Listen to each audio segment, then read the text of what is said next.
what you think about yourself when you are by yourself and have nothing but your own thoughts is what matters the most.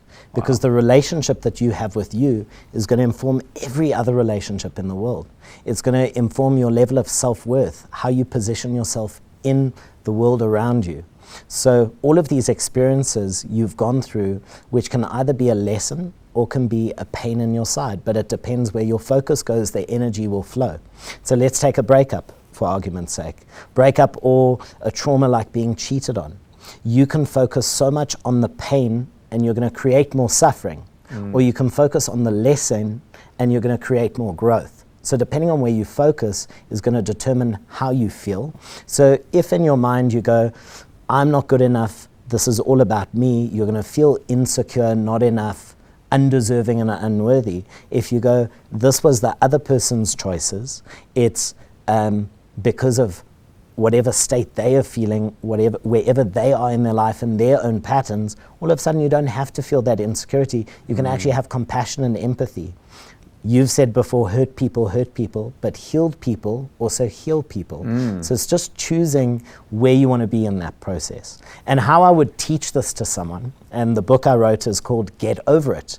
And the OVA is OVA, which stands for ownership, vision, and action.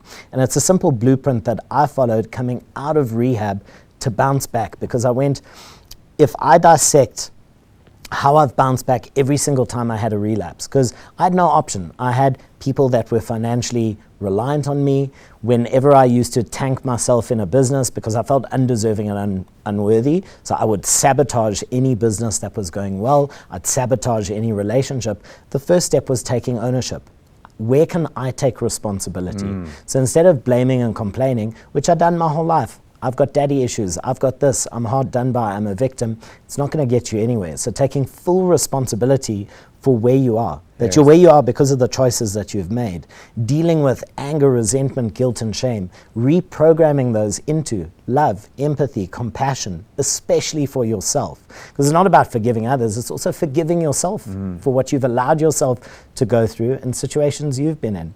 And once you take full ownership and realize that you have the power, you're not blaming and complaining, you're not giving that power away. Once you've taken full ownership, now the second step is, where do you want to be?